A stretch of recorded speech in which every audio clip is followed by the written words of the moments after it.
Estuvimos estudiando la vez pasada el primer capítulo de Tito y vimos que esta carta el apóstol Pablo la escribió desde Macedonia, que lo que es ahora Europa, y está dirigida a Tito, que estaba en la isla de Creta. El apóstol Pablo lo había dejado allí para que, como le dice el versículo 5, por esta razón te dejé en Creta para que pusieras en orden lo que faltaba y designaras ancianos en cada ciudad como te ordené.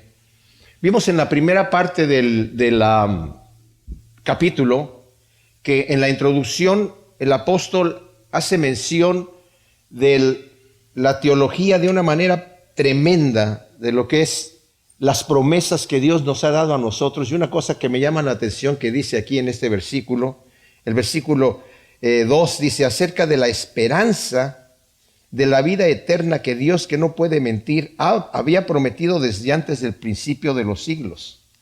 El versículo primero nos había dicho, Pablo, un siervo, un esclavo de Dios, ¿verdad? Por voluntad propia, apóstol de Jesús el Mesías, conforme a la fe de los escogidos de Dios y al conocimiento pleno de la verdad, que según la piedad. Habíamos mencionado que la persona que no vive de acuerdo a la piedad es una persona que vive en la mentira. Tiene que estar creyendo la mentira para no vivir de acuerdo a la piedad. Esto es importante porque yo, estando estudiando el libro de Ezequiel, desafortunadamente no pude dar el mensaje el jueves, pero es un libro que habla acerca de un juicio que va a traer el Señor para el pueblo de Israel. Y el Señor me mostraba que lo importante de eso, porque sí, es un tema un poquito oscuro, un poquito pesado, estudiando cómo el Señor va a castigar a su pueblo, y hay incluso un cántico a la espada, ¿verdad? Que la espada que va a cortar por todos lados y va a degollar por todos lados, y hasta cierto punto es un poquito depresivo estar leyendo esa situación, pero el Señor me mostraba esto. Las verdades que están en la Biblia y los acontecimientos que vienen. Y depende de cada uno de nosotros cuál es el futuro que nosotros queremos experimentar. Dios nos ama con un amor infinito. Él quiere lo mejor para todos nosotros, mis amados. Él entregó a su Hijo en la cruz para dar su vida por nosotros, para que nosotros tengamos vida eterna. Él no quiere la muerte del impío. Él se lo dice al mismo Ezequiel. Yo no quiero la muerte del impío. ¿Por qué has de morir? Le dice al impío. ¿Por qué has de vivir así? ¿Por qué quieres ser rebelde y continuar en una vida así y al final vivir destrozado? El Señor había prometido a su pueblo Israel esa tierra que fluye leche y miel. Dice, pero si ustedes no andan en mis estatutos, la tierra los va a vomitar. Porque el pecado mismo en sí mata, destruye. Si Dios no interviene, el pecado mismo destruye, ¿verdad? Y lo que el Señor quiere es, como decía el pastor Chuck Smith, hay dos tipos de personas en el mundo, los que destruyen y los que construyen. El Señor quiere que seamos de los que construimos, de los que aportamos, de los que estamos para ayudar a los demás, para bendecir, para darle de comer al hambriento, para darle de beber al sediento, para ir a cuidar al enfermo, para visitar al que está preso, para ayudar, para amar, ¿verdad? Para bendecir, no lo contrario. Bueno, en Creta había una gente que eran famosos por sus perversiones. De hecho, uno de sus filósofos que lo creían profeta, lo menciona aquí Pablo y dice uno de ellos, su propio profeta, refiriéndose a Epiménides en el siglo VI o V antes de Cristo, dijo, los cretenses siempre mentirosos, malas bestias, glotones, ociosos. Este testimonio es verdadero, por lo cual repréndelos severamente para que sean sanos en la fe. O sea, como dije la vez pasada, siempre existe en la vida de la persona cuando se entrega al Señor, que todavía arrastra un poco de lo que era antes. Y cuesta trabajo irlo sacando. No es un cambio inmediato. Y aunque hayan cambios, digamos, inmediatos, que en algunas personas sí sucede, siempre como que se pega un poquito de lo que tenía. Y siempre va a ser tentado con los mismos pecados con los cuales caía antes que fuese cristiano. Entonces, por eso es que el que es cristiano tiene que estarse cuidando de saber que ya sabe el enemigo qué cosas le son debilidad a esa persona, ¿verdad? Para que tenga cuidado de no volverlas a hacer y cuidarse de eso. Si una persona era ladrona, todavía va a tener la tentación de seguir siendo ladrón. El que no es ladrón no roba nunca. Pero el que ha tenido esa tentación lo va a querer hacer. El que era peleonero todavía va a tener esa tentación de ser peleonero. Entonces aquí nos ha estado diciendo acerca de los ancianos, que comentamos nosotros, y es importante que lo vuelva a mencionar aquí. Yo lo di no porque estemos buscando hacer un grupo de ancianos en sí, sino ahora le llamaríamos nosotros líderes dentro de la congregación. Y aunque no menciona mujeres, el Señor ha utilizado muchas mujeres en el liderazgo de la iglesia también, ¿verdad? Y debemos acoplar estas cosas a los valores que ahora tenemos en la sociedad sin quitarle a la Biblia el valor que tiene. Mencionamos que muchas de estas cosas casi es imposible que se lleven a cabo hoy en nuestros días con los parámetros culturales y sociales que tenemos, ¿verdad? Por ejemplo, el que dice, el que sea irreprensible marido de una sola mujer, que tenga hijos creyentes, que no estén acusados de libertinaje o rebeldía. Mencionamos que si lo ponemos eso así en cemento, descalificaríamos un 95% de los pastores, buenísimos pastores y maestros de Dios, cuyos hijos no son creyentes, ¿verdad? ¿Y por qué no son creyentes? Porque a lo mejor los pastores se convirtieron cuando los hijos ya eran grandes y estaban fuera de la casa. Porque a lo mejor tuvieron una relación firme con el Señor ya cuando los hijos se habían ido. O tal vez porque los hijos de repente no se puede forzar a una persona a ser cristiano, ¿verdad? Entonces, muchos de estos requisitos los necesitamos con la luz de Dios y con el entendimiento que Dios nos da, poderlos poner, entenderlos, ¿verdad? Para llevarlos a cabo. Otra de las cosas que mencionamos es que había unos falsos maestros que estaban hablando cosas falsas. Y hoy en nuestros días, mis amados, la iglesia cristiana ha sido infectada con unas falsas doctrinas terribles. Y a mí me sorprende la cantidad de gente que va a iglesias gigantescas a escuchar doctrinas que dice uno, pero ¿de dónde sacan estas cosas? Pablo le había dicho a Timoteo, va a venir el tiempo en donde la gente va a estar cansada de escuchar la sana doctrina y van a tener comezón de oír. Y van a querer que les digan cosas a ellos que les den permiso de pecar. Y se van a levantar maestros que les hablen de acuerdo a sus propias concupiscencias. Yo fui pastor consejero, lo he sido, ¿verdad? Pero sobre todo en una congregación específica que yo trabajé, hacía mucho de esa labor de consejería. Y me di cuenta que la mayoría de las personas que llegaban a consejería no venían a consejería porque no sabían qué hacer. Venían a consejería para que uno les dijera que está bien lo que estaban haciendo, que se sentían bien con lo que estaban haciendo, ¿verdad? Porque ellos ellas ya tenían su plan hecho, esto es lo que yo quiero hacer y quiero que me digan que estoy bien en mi pecado, ¿verdad? Que me den permiso. Y si me dicen que no, no, estás mal lo que estás haciendo, entonces me voy con otro consejero hasta que alguno me diga que está bien. Bueno, la sana doctrina es una espada de doble filo que penetra, dice la Escritura.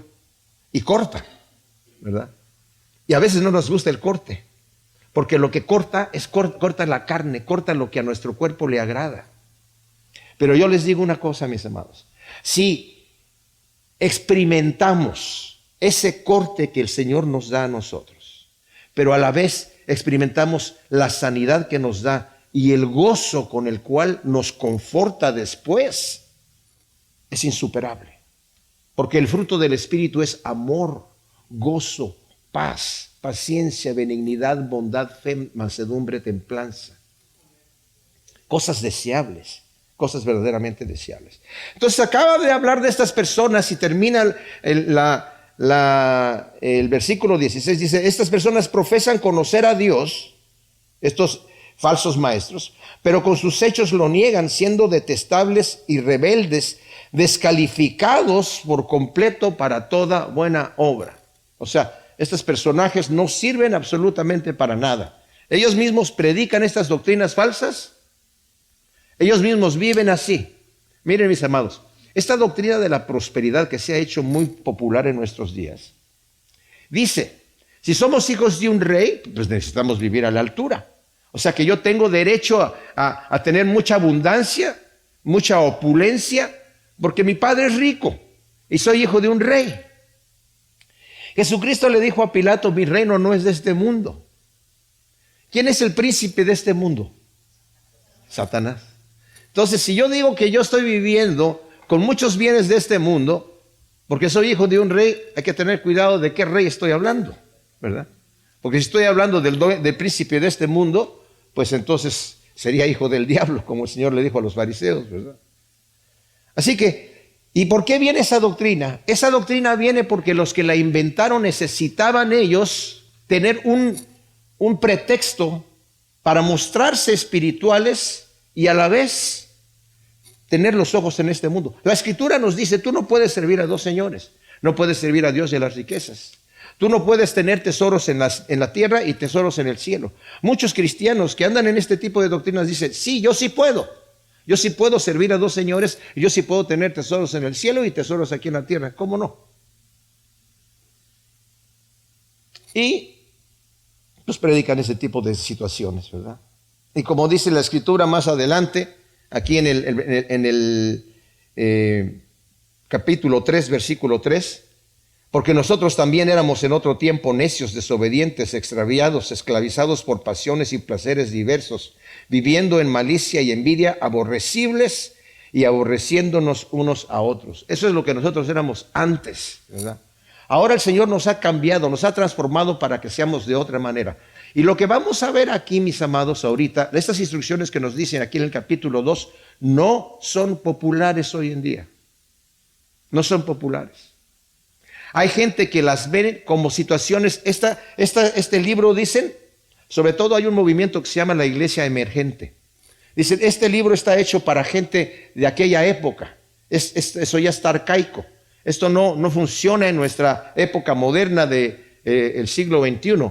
Tenemos otro tipo de valores y nos tenemos que mover bajo otros parámetros. Esto ya está viejo, ¿verdad? Y dice, por ejemplo, ese sacrificio de Cristo vicario es ridículo, ¿verdad? ¿Cómo puede una persona morir por otro? ¿Y para qué muere Cristo? Para apagar la ira de Dios. ¿Qué Dios es ese que está irado a tal grado que quiere matar a su hijo para vengar la ira de un pecado que yo cometí? Y se burlan de eso. Y hasta dicen, como yo les he dicho, es como si llego yo, estoy enojado con mi mujer porque hizo algo malo, se portó mal, pero yo no la quiero tocar, no la quiero golpear, entonces salgo afuera y le doy una patada al perro. Y ya con eso ya está listo el asunto. Y la gente se ríen como si fuese una situación así. Y desprecian lo que está aquí. Pero mis amados, los valores que están aquí en la Biblia son para hoy, no caducan nunca. Y si nosotros los llevamos a cabo en nuestra vida personal, pidiéndole a Dios que nos dé esa sabiduría, vamos a vivir unas vidas con el gozo del Espíritu Santo y el descanso del Espíritu Santo. ¿Qué es lo primero que dice entonces aquí?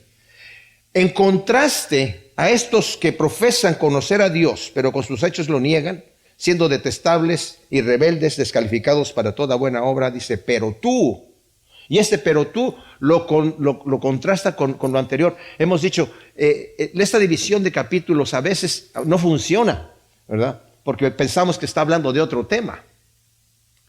Y sí va a hablar de otro tema, pero está conectado con el tema anterior.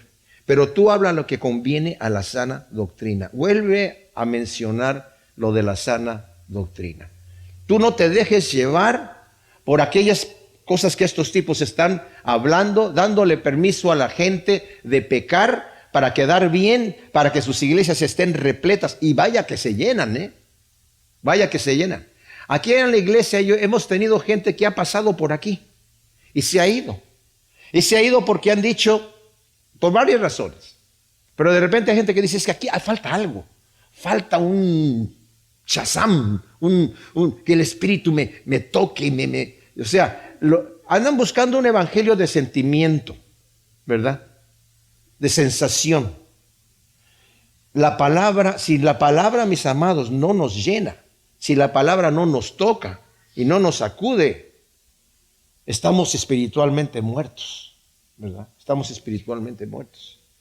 Tú habla lo que conviene a la sana doctrina. Fíjense este contraste tan grande. O sea, él les está diciendo Pablo a Timoteo que predique la palabra en todo tiempo. Y luego lo que nos va a decir tiene que ver con esta sana doctrina. No es que está hablando de dos cosas diferentes. Habla lo que es la sana, conviene a la sana doctrina. Punto número 1. A los ancianos que sean sobrios, serios, prudentes, sanos en la fe, en el amor y en la paciencia. Aquí la palabra ancianos no es la misma palabra de ancianos como los ancianos de, digamos, de posición dentro de la iglesia. Aquí se está refiriendo a gente de edad, ancianos de edad, ¿verdad? Y interesante porque saben que en nuestra época hubiésemos pensado que si es importante dirigirse a una congregación, ¿verdad?, a un grupo de gente, pues empezaríamos con los niños y los jóvenes, ¿verdad?, que es la siguiente generación. Pero aquí está poniendo el fundamento en los ancianos. Hoy en nuestros días la ancianidad no tiene el peso que tenía antes. Antes había un respeto a la gente mayor. Había una admiración a la gente mayor. Una persona de más edad podía sentarse con un joven y el joven se sentaba a escucharlo con respeto. Hoy en día eso no sucede. Hoy en día los jóvenes dicen, estos viejos ya están anticuados. Yo sé más de lo que sabe este señor. Este ya está anticuado, está viejo, no sirve para nada. Y las personas de edad hoy en día, desafortunadamente, aún en la iglesia, ya no tienen este valor. Que está Pablo diciendo, oye, a los ancianos que sean sobrios, que sean prudentes, que sean ejemplos, que sean sanos en la fe, en el amor, en la paciencia con los demás. Que su ejemplo sea admirable delante de otros jóvenes que lo estén viendo y decir, yo quiero llegar a ser como ese señor. Miren, yo una vez fui a una conferencia de pastores en Ohio. Los pastores que habían invitado eran gente ya mayor, de Escocia, de Inglaterra, no sé si había alguien de Irlanda, pero de aquella zona de por allá, ¿verdad? Y la manera de hablar de estas personas, la manera de comportarse, su manera de pensar, a mí me admiraba porque así como el apóstol Pablo, que empieza con una cosa y no termina el pensamiento sino hasta después, algo complejo. Yo estaba así con la boca abierta y yo decía, cuando yo sea grande quiero hacer como esos señores que están ahí, ¿verdad? Ya soy grande, pero ellos estaban más grandes, ¿verdad? Admirable, admirable. Y dice, eso ya no se ve, eso no se ve en la iglesia. Un joven no llega aquí a la congregación a quererse sentar al lado de una persona anciana para ver si aprende algo. No, mejor me separo, no sé que me vaya a pegar el COVID, ¿verdad? Pero aquí vemos que los ancianos son ejemplo de sobriedad, de fe, de amor y de paciencia. Y luego este versículo 3, mis amados, es tremendo.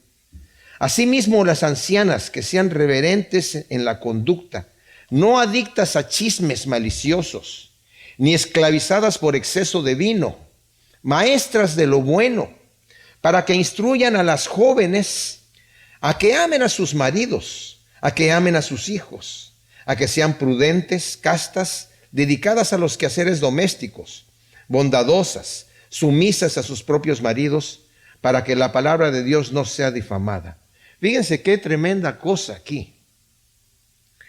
Las mujeres ancianas, dice, son las maestras de las mujeres jóvenes.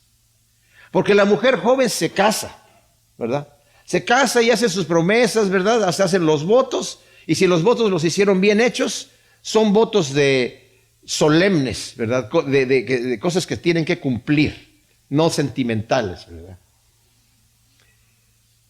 Pero pasan los años y al rato dice uno, ay, ¿en qué me metí? ¿Verdad?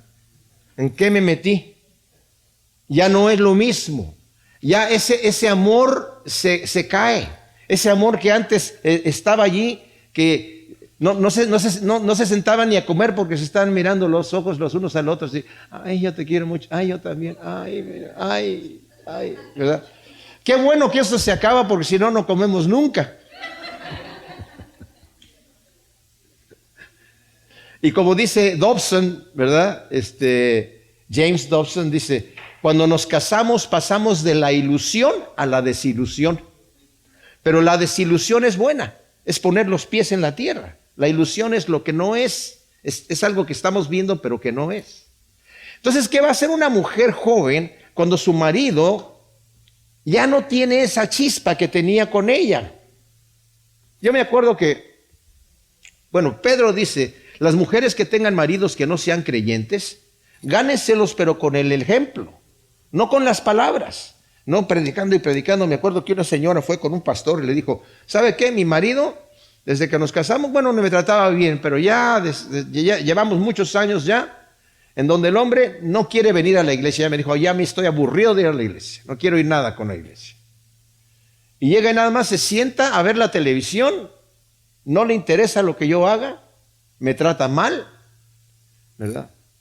Y me dice, tráeme 2 cervezas del refrigerador. Y yo le digo, yo no te traigo ninguna cerveza. Si quieres tus cervezas, tú te paras por ellas. Y ella viene ahí todo enojado y maldiciendo y saca sus cervezas y se sienta otra vez ahí enojado. Y nadie le puede quitar el control de la televisión y no quiere nada con el Señor. El pastor le dice, dice, y luego quiere que le haga un sándwich. Le dije, no, hástelo tú solo, ¿verdad? Entonces dice, mire señora, cuando llegue su marido y se siente a ver la televisión, hágale un sándwich, llévele sus cervezas, que le lleve las cervezas, llévele las cervezas, ¿verdad? Trátelo bien. A ese tal por cual, sí, al tal por cual. Bueno, le empezó a llevar sus sándwiches y le dice, ¿querías tus? Sí, gracias, aquí están, ¿verdad? Y no pasó mucho tiempo cuando de repente, oye, ¿y por qué me estás tratando así? Es que la Biblia dice que te tengo que tratar así. El hombre terminó yendo a la iglesia y convirtiéndose al Señor, ¿verdad? Y ¿saben qué? Muchas veces las mujeres ancianas, esos son los consejos que le tienen. No es automático. A ver, dice, ¿qué le va a enseñar? ¿Que ame a su marido? Eso ya. No. Porque el tiempo pasa. Y esa mujer anciana ya aprendió a amar al marido que tiene, así como es. Entonces le va a poder dar el consejo a la mujer más joven, ¿verdad? Para que lo ame. A sus hijos también. ¿Que no es eso automático? No. Y fíjese, y dice también aquí, lo sentimental se va rápido, hermanos. Dice, para que sepan de ser dedicadas a los quehaceres domésticos y que sean bondadosas. Es una tristeza que en nuestro mundo hoy en día, y eso se hace por situaciones prácticas, que la mujer tiene que trabajar para poder tener más cosas, ¿verdad? Pero es triste un hogar cuando llegan los hijos, y yo eso sí le agradezco mucho a mi esposa, que ella estuvo allí. Mis hijos nunca llegaron a una casa vacía. Siempre estaba Pamela ahí, para atenderlos, para cuidarlos, ¿verdad? Y eso es muy importante para los hijos, muy importante, que sepan que ahí está siempre su mamá. Y estas mujeres que son mayores están enseñando a las jóvenes, mira, quédate en tu casa. O por lo menos cuando ya estén llegando de la escuela, apresúrate a que tu trabajo sea mientras ellos no están allí. Y estás en la casa, atendiendo la casa. Tú eres la reina de ese hogar. Ese es tu ministerio, ese es tu trabajo. Muchas veces, mis amados, descuidamos esas cosas. En el versículo 6 del capítulo 2 de Tito, estamos viendo las instrucciones que le están dando a los mayores, las instrucciones que le está dando a las ancianas, que sean ejemplo para los jóvenes. Muchas veces, mis amados, podemos incluso por el ministerio descuidar las cosas de Dios, que son nuestro hogar. Yo una vez conocí a un pastor, trabajó muchísimo en la obra, pero muchísimo. Hizo mucha obra para el ministerio. Se enfermó de sus riñones y tenía que tener diálisis. Tenía varios hijos y todos sus hijos le dijeron, papá, yo te doy un riñón. No quiero ningún riñón de ustedes. Yo me hice esto a mí. Yo me enfermé por tomar tanto, de echarle tanto al ministerio que no lo debí de haber hecho. Yo les robé a ustedes un padre por no estar con ustedes. Así que tenemos que valorar estas situaciones, mis amados. El hogar es nuestro ministerio. El hogar es nuestro ministerio. Y luego dice aquí, a los jóvenes, en versículo 6, exhórtalos a que sean sensatos, mostrándote en todo como ejemplo de buenas obras, con pureza de doctrina y con dignidad, con palabra sana y irreprochable, para que el adversario sea avergonzado y no tenga nada malo que decir acerca de nosotros. Fíjese, le está diciendo, yo no sé qué edad tenía Timoteo, se calcula que pudo haber tenido unos 40 años por ahí. Eso se veía como un joven, ¿verdad? A los 40 años. Dice, a los jóvenes, sé tu ejemplo para ellos. Fíjense que no dice que sea ejemplo para las jóvenes. A Timoteo le dice, ten mucho cuidado con las mujeres jóvenes. Trátalas como hermanas. A las mayores como si fuera tu madre. Pero a las otras con mucho respeto. A Tito no le está diciendo que tenga ninguna cosa con las jóvenes. Deja que las mujeres mayores atiendan a las mujeres jóvenes. Porque siempre existe ese elemento, mis amados. Y ha sucedido muchas veces en la iglesia.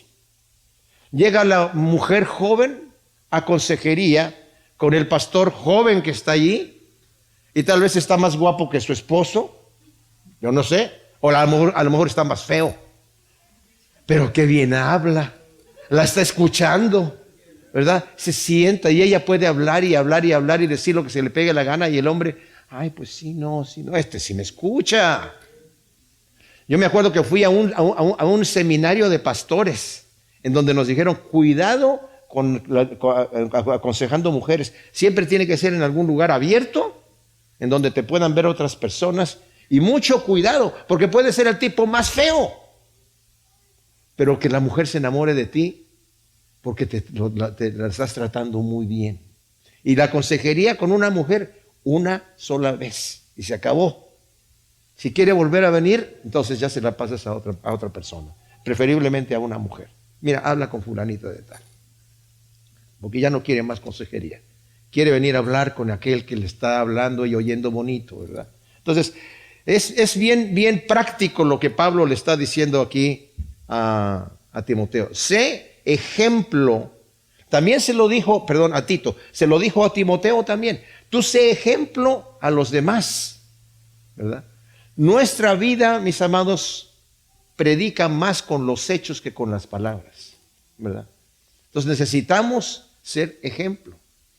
Cuando yo di los requisitos para los ancianos, dije, mis amados, hay muchos que podrían ser líderes en la iglesia, pero no califican porque tienen situaciones que están aquí, ¿verdad? Que no son irreprensibles, pudiendo serlo, solamente controlando la carne, solamente sometiendo la carne a la voluntad de Dios, para decir, Señor, yo me voy a limpiar para ser un vaso de honra, para que tú me utilices en las cosas buenas que tú quieras. Así como Isaías, cuando el Señor dijo, ¿y a quién enviaré? Dice, envíame a mí, pero Señor, yo soy un hombre de labios inmundos, ahorita te limpiamos. Pero fue limpiado, pero dice, heme aquí. Y Isaías, Ezequiel, Jeremías, Elías, Eliseo, David, Moisés, eran hombres de carne y hueso con defectos. José, Daniel. Pero se presentaron delante de Dios, ¿verdad? Limpiándose, dejando que el Señor los limpie, dejando que el Señor los sane y teniendo una relación constante con el Señor. Y aquí le está diciendo eso. Exhorta a los jóvenes a que piensen con sensatez, pero más que con palabras, Tito, muéstrate tú en todo como ejemplo de buenas obras, con toda pureza de doctrina, con toda dignidad, con palabra sana e irreprochable, para que el adversario sea avergonzado y no tenga nada malo que decir acerca de, y dice nosotros. Él se incluye ahí. Qué bonito para Tito debe haber sido decir, oye, el apóstol Pablo, ¿verdad? El gran apóstol Pablo se está incluyendo, dice, para que el adversario no tenga nada que decir acerca de nosotros. Dice la Escritura, si tu corazón te reprende, mayor es Dios que tu corazón. Pero si tu corazón no te reprende, confianza tenemos para con Dios. Y debemos llegar al punto en donde sí, sabemos que somos pecadores, pero traer nuestro pecado, traer nuestra debilidad, traer nuestro asunto delante de Dios para que el Señor nos limpie, nos cambie, nos transforme y tener ese tipo de confianza. Miren, todos sabemos que cuando pecamos nos alejamos de Dios. Y el pecado muchas veces nos mantiene a distancia y el enemigo nos dice, no, pues ahora ya pecaste, ahora aquí, no creas que nada más puedes llegar así otra vez con Dios. Pues ¿sabe qué? La verdad es que sí puedo llegar así. Instantáneamente. En el momento que yo peco, Señor, perdóname, límpiame. Está ese sentimiento de culpa. Qué bueno, sí, pero el Señor me limpia inmediatamente. El Señor me recibe, me restaura. El Salmo 32 dice, ¿verdad? Mientras callé, se envejecieron mis huesos.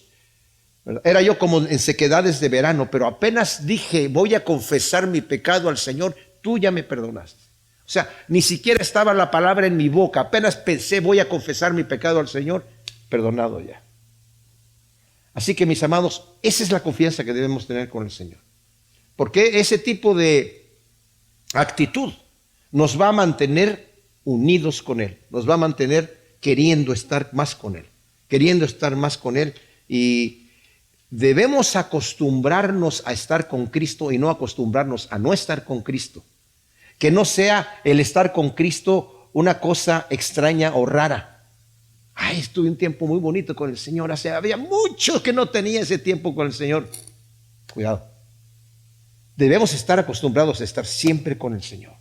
Por eso la Escritura dice, orad sin cesar. ¿Cómo? ¿Cómo me la voy a pasar orando sin cesar? Pues ando caminando con el Señor.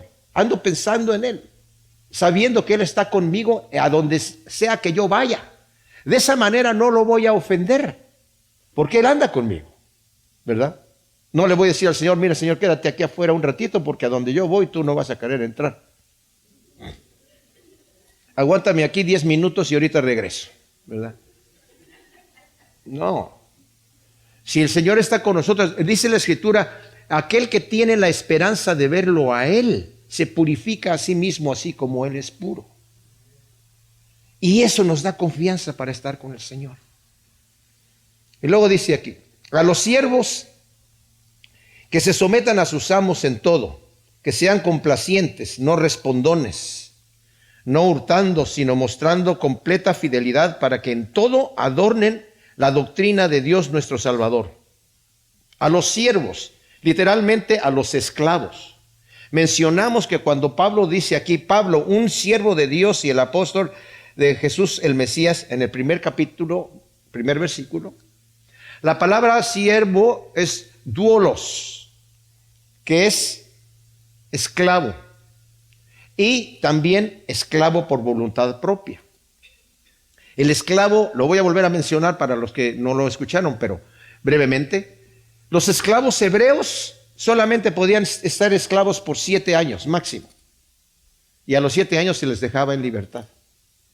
El hebreo podía tener otros esclavos que no eran hebreos y eso sí los podía tener por toda la vida. Pero si alguno de sus hermanos se vendía como esclavo, solamente 7 años. Alguien puede decir, ¿y por qué Dios no abolió la esclavitud inmediatamente? Bueno, la reguló. Porque la esclavitud de aquel entonces era un vehículo que ayudaba a la persona a salir de problemas. Porque si una persona no tenía dinero para pagar su casa, para pagar su carro, y estaba en graves problemas económicos y con el peligro de perderlo todo, pues que Dios le ayude. No, se vendía como esclavo. Le pagaban la mitad del salario que se le pagaba a una persona contratada normalmente y estaba 7 años y a los 7 años quedaba en libertad y regresaba nuevamente a su situación con el poco dinero que había ganado. Si él entró con su esposa y su esposa también estuvo ahí sirviendo como esclava, sale con su esposa. Pero si se casa con una esclava que es del dueño donde él se puso como esclavo, tiene que salir solo y sus hijos se quedan ahí también, son esclavos ahí también. Y si el hombre dice, yo amo mucho a mi esposa y a mis hijos, mi amo me trata muy bien, no quiero salir de esclavo. Me conviene quedarme aquí, con el dinero que me está pagando y me trata muy bien y amo a mi familia. Entonces le ponían le hacían un orificio en el oído y le ponían un arete de oro, ¿verdad? Un distintivo. No obstante, en el año del jubileo, que era cada 50 años, salían todos los esclavos libres otra vez y se les regresaba a todo mundo sus propiedades y volvía otra vez a su herencia que tenía con todo y su mujer y sus hijos, ¿verdad? Entonces, estos esclavos que están aquí, los rige. Hay una manera de que Pablo les está diciendo, en este caso, probablemente le está hablando a esclavos que son gentiles. Y tal vez estos esclavos gentiles, ellos no salían cada 7 años, ni salían en el año del jubileo, eran esclavos por el tiempo que iban a ser esclavos. Si podían comprar su libertad, que algunos sí la podían comprar, con el dinero que ahorraron, ¿verdad? Y decir, ok, aquí está lo que compro mi libertad y sale libre, ¿verdad? Pero había otros que no salían libres y estaban ahí, a muchos de ellos estaban no muy contentos de estar ahí. Entonces Pablo tiene que regir esto. Decirles, ¿saben qué, esclavos? Pórtense bien, anímense, no pongan esa carota así, ¿verdad? Todos sabemos, ¿verdad? Que no importa el trabajo que tengamos, podemos emocionarnos con el trabajo. Mi trabajo era la música. Cuando empecé a trabajar, ya en un trabajo normal, no era muy agradable, pero era duplicando cassettes, ¿verdad? Entonces yo, en vez de estar, ese trabajo de duplicar cassettes es muy mecánico, yo me emocionaba en checar cada cassette de cada lado, ¿verdad? Que estuviese el sonido bien y que le hiciera el trabajo lo más rápido posible. Y como eran cassettes de estudio bíblico, me las pasaba escuchando estudio bíblico. Yo estaba en el turno de noche, estaba solo. Y se me iba el tiempo como nada. Y yo feliz escuchando eso, en vez de que me molestara. Después fui a un viaje misionero y cuando regresé mi jefe me puso en otro cuarto en donde a manufacturar cassettes. Y ahí ya no era tan agradable, ahí ya no estaba con el cafecito y estaba ahí con las secretarias que estaban ahí trabajando, ¿no? Ahora estaba yo en un cuarto solo con unas máquinas que... y dije yo, ¿pero qué es esto? ¿Qué? Y molestísimo. Entonces dije, en vez de molestarme, voy a hacer la mayoría de cantidad de cassettes que yo pueda y estas máquinas las voy a tener trabajando perfectamente bien. Aquí están los instructivos, yo tengo un multímetro en mi casa, me lo traigo aquí, voy a estar checando los valores en los diferentes puntos, ajustando las diferentes válvulas y todo esto va a trabajar como relojito y en eso se me iba el tiempo y también escuchando estudios bíblicos. ¿A qué voy con esto, mis amados? Le está diciendo Pablo a los esclavos, anímense, no trabajen con una carota porque se les va a hacer largo el día y se les van a amargar la vida, ¿verdad? Sométanse a sus amos en todo, sean complacientes y no respondones. O sea, anímense en hacer su trabajo bien hecho, en llegar con una sonrisa, ¿verdad? Hacer el trabajo. ¿Verdad que se siente mejor cuando uno hace las cosas con ánimo? ¿Verdad? Que cuando lo hace, no, es que lo tengo que hacer. ¿Verdad? No hurtando, sino mostrando completa fidelidad, para que en todo adornen la doctrina de Dios nuestro Salvador. Es otra cosa, mis amados, en donde también les está diciendo, tal vez ustedes van a poder ganarse a los amos que no sean creyentes, porque están adornando la doctrina del Señor. Acuérdense de José. José fue como esclavo a Egipto. Él pudo haber levantado el puño al Señor y decir, ¿por qué me permitiste que me vendieran como esclavo? Y como esclavo hebreo era el del rango más bajo. Y no lo pusieron como mayordomo inmediatamente. Seguramente le han de haber dado el trabajo más vil. Mira, ve y limpia el estiércol de los establos. Bueno, lo que fuera. Pero lo que se ponía a hacer José lo hacía bien hecho. De manera que Potifar se dio cuenta que Dios estaba con él. De tanto así que lo puso de mayordomo, ya con una buena ropa, en una buena habitación, ¿verdad? Y lo hizo rico a Potifar. Su hacienda creció por la administración de José. No se robó nada. él estaba adornando la doctrina de nuestro Señor Jesucristo, ¿verdad? Estaba sirviendo a Dios correctamente. Daniel hizo lo mismo también, sirviendo, ¿verdad? En vez de quejarse, mis amados. Porque la gracia salvadora de Dios fue manifestada a todos los hombres, enseñándonos que renunciando a la impiedad y a las pasiones mundanas, vivamos sobria, justa y piadosamente en el mundo presente, aguardando la esperanza bienaventurada y la manifestación gloriosa de nuestro gran Dios y Salvador Jesús el Mesías, quien se dio a sí mismo por nosotros para redimirnos de toda iniquidad y purificar para sí un pueblo de su propia posesión, celoso de buenas obras. Fíjense qué tremenda porción de doctrina está aquí.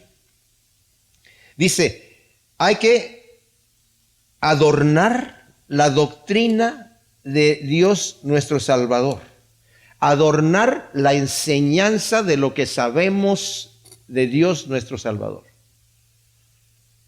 El ejemplo que yo dé al mundo es lo que ellos van a ver de un cristiano.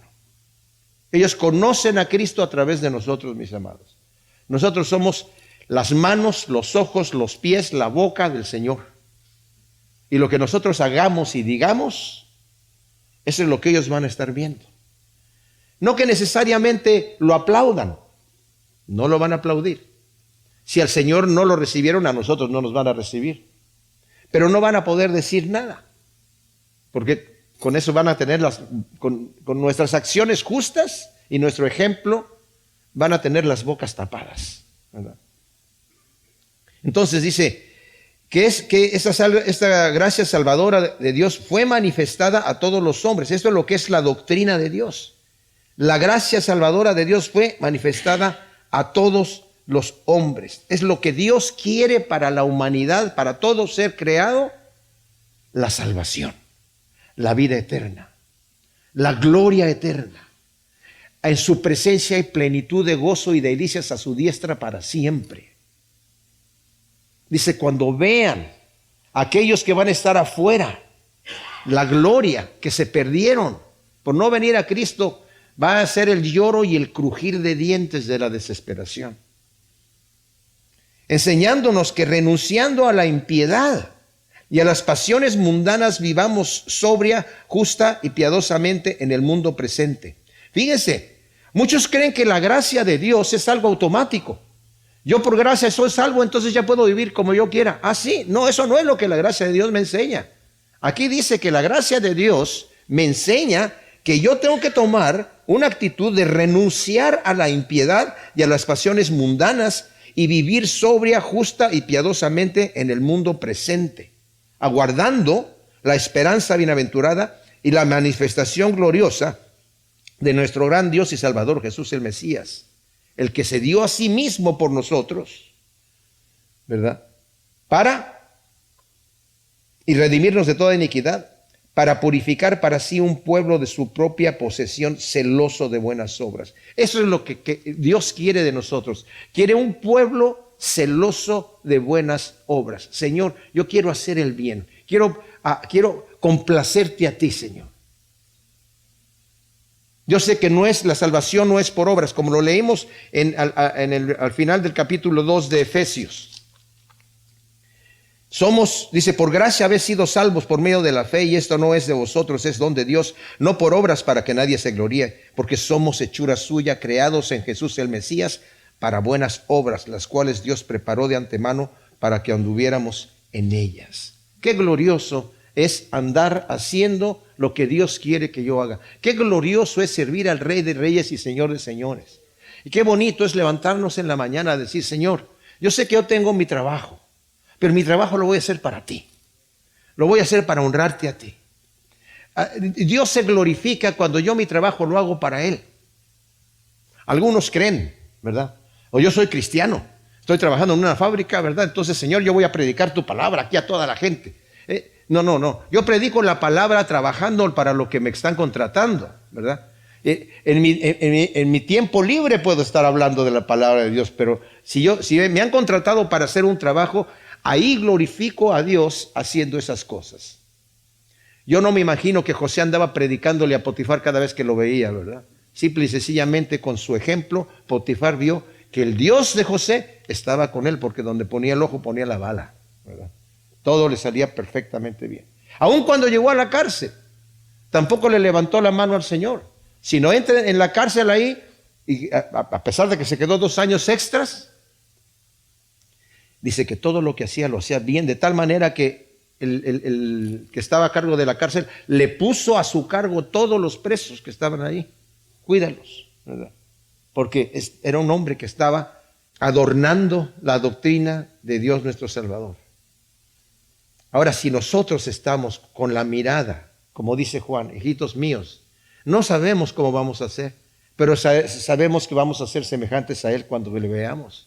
Y todo aquel que tiene esa esperanza de verlo a Él, se purifica a sí mismo, así como Él es puro. Y también dice el versículo 6, el capítulo 2 de Primera de Juan, el que dice que anda, que permanece en Él, tiene que andar como Él anduvo. Versículo 28 de ese mismo capítulo dice, hijitos míos, permaneced en Él, para que cuando se manifieste no nos alejemos de Él avergonzados.